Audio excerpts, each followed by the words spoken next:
আজ তোমাদের নিয়ে যাব লেপচা জগতে, দার্জিলিং থেকে, তাও মাত্র 100 টাকায়।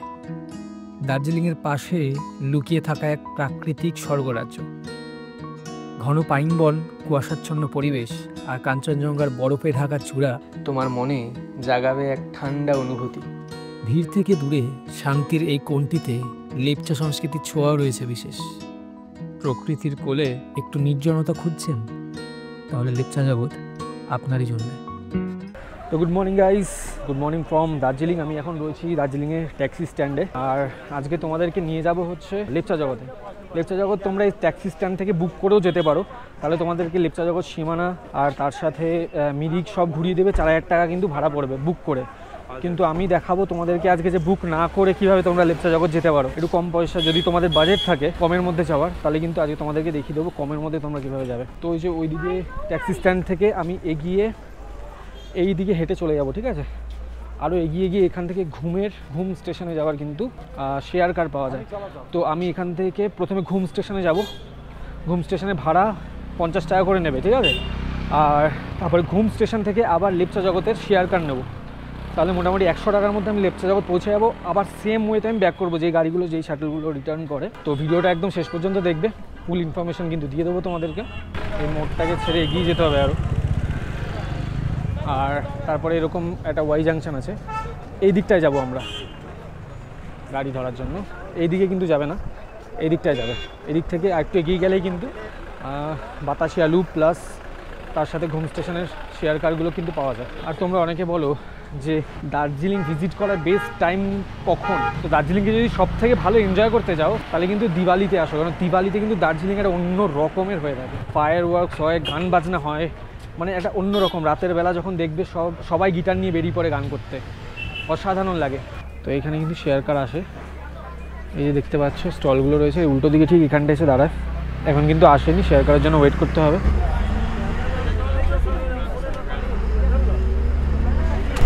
তো বাসে করেও কিন্তু যাওয়া যায় ঘুম স্টেশন। বাসে এই প্রথমবার উঠলাম।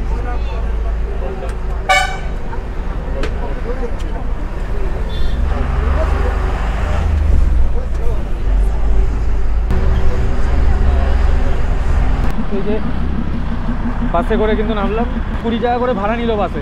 এখানে একটা টয় ট্রেন দাঁড়িয়ে আছে। তো এবার কিন্তু আরেকটু এগিয়ে যাব, মানে এই যে দেখতে পাচ্ছ ঘুম স্টেশন এদিকে রয়েছে, আর আমি কিন্তু আরেকটু এগিয়ে যাব। যেই জাংশনটা আছে যেখান থেকে নাকি মিরিকের দিকে গাড়ি যায়, লেপচা জগতের দিকে গাড়ি যায়, ওই জায়গাটা আরেকটু এগিয়ে যাব। ওখান থেকে কিন্তু লেপচা জগতের শেয়ার কার কিন্তু পেয়ে যাব। দেখি লেপচা জগতের শেয়ার কার কত নেয়। এটা তো 20 টাকার মধ্যে হয়ে গেল, ওটা কত নেয় সব কিন্তু এই ভিডিওর মধ্যে একদম ডিটেলসে তোমাদেরকে জানিয়ে দেবো। এই যে ঘুম স্টেশন থেকে এদিক থেকে আসলাম, এদিক থেকে এসে এখানে এই যে সেন্ট্রাল ব্যাঙ্ক অফ ইন্ডিয়া রয়েছে, এর নিচ থেকে কিন্তু দাঁড়ালে এখান থেকে কিন্তু গাড়িগুলো শেয়ার কারগুলো এখান থেকে দাঁড়ায়। এই যে গাড়ি কিন্তু পেয়ে গেছি ওখান থেকে। ভাড়া হচ্ছে 70 রুপিস পড়লো। ঘুম স্টেশন থেকে লেপচা জগৎ 70 টাকা করে পড়বে।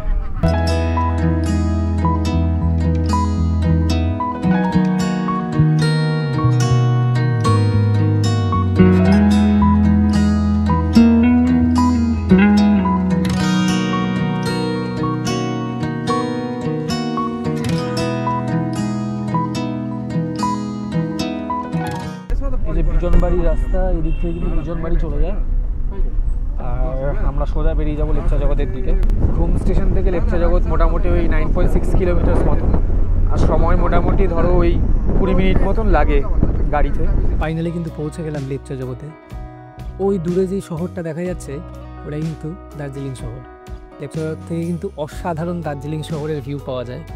আর এই যে লেপচা জগতের হোমস্টেসগুলো, এখানে একদিকে যেমন দার্জিলিং শহরের ভিউ পাওয়া যায়, আবার অন্যদিকে হোমস্টেগুলো থেকে নেপালের ভিউ পাওয়া যায়। এখানে কিন্তু সব মিলে 36টা হোমস্টে রয়েছে, এখন কিন্তু আরও বেড়েছে সংখ্যায়। লেপচা জগৎ সম্পর্কে ডিটেল একটা ভিডিও আমার করা রয়েছে, ডেসক্রিপশনে লিঙ্ক দেওয়া থাকলো। যদি ভালো লাগে তাহলে কিন্তু লিঙ্কে প্রেস করে ওই ভিডিওটা দেখে এসো। ডান দিকে এই যে লেপচা জগতের একটা ভিউ পয়েন্ট, আমরা এখন এটাই যাব না, আমরা একটু এগিয়ে যাব। লেপচা জগতের পাইন ফরেস্টের ভিউ পয়েন্টটা আগে দেখে আসবো। এই যে পৌঁছে গেছি পাইন ফরেস্টের ভিউ পয়েন্টে।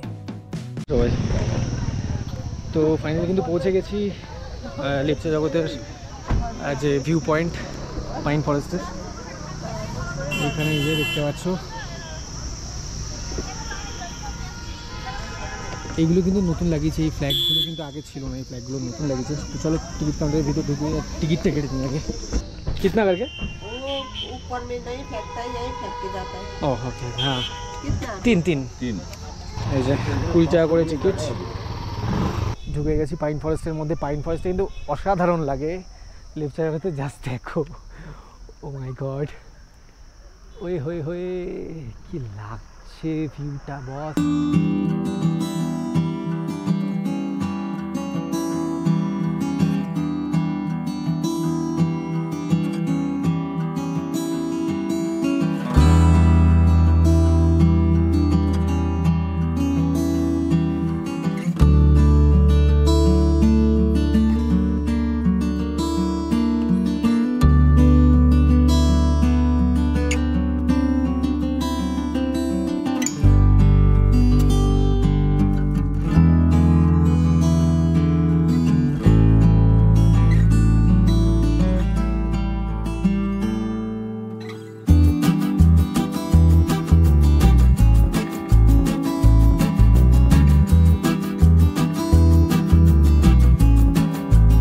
তো এই ভিউ পয়েন্টের পাইন ফরেস্ট কিন্তু দেখা হয়ে গেছে।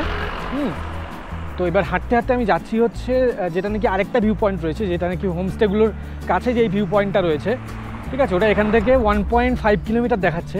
হেঁটেই চলে যাবো, কোনো অসুবিধা হবে না, পাহাড়ি রাস্তায় মজা নিতে নিতে চলে যাবো। ওখান থেকে কিন্তু পুরো দার্জিলিংয়ের ভিউটা দেখা যায়, ঠিক আছে। তো তোমাদেরকে সেটাও দেখিয়ে দেবো যে একদম যেটা নাকি দার্জিলিংয়ের যে ভিউ পয়েন্টটা রয়েছে লেকচা জগতে, ওই ভিউ পয়েন্টটাও তোমাদেরকে এই ভিডিওতেই দেখিয়ে দেবো। তো ভিডিওটা কিন্তু একদম শেষ পর্যন্ত দেখবে। চলো, তো মোটামুটি 10-15 মিনিটের হাঁটা পড়লো। 10-15 মিনিট পরেই কিন্তু আমি পৌঁছে গেলাম হাঁটতে হাঁটতে লেকচা জগতের মেইন ভিউ পয়েন্টে। এই যে দেখো লেকচা জগৎ লেখা। আর একটুখানি এগিয়ে বাদিক থেকে উপরে উঠে যাবো, তারপরে কিন্তু মেইন ভিউ পয়েন্টটা পাবো, যেখান থেকে নাকি দার্জিলিং শহরটাকে দেখা যায়। যদি এখনো ফুল মেঘ করে আছে, আমি জানি না দার্জিলিং শহর দেখাতে পারবো কি না তোমাদেরকে। এদিকে কিন্তু দেখো হোমস্টেগুলো রয়েছে। এই হোমস্টের ডিটেল ভিডিও কিন্তু আমার করা রয়েছে, আমি ডেসক্রিপশন বক্সে লিঙ্ক দিয়ে দেবো।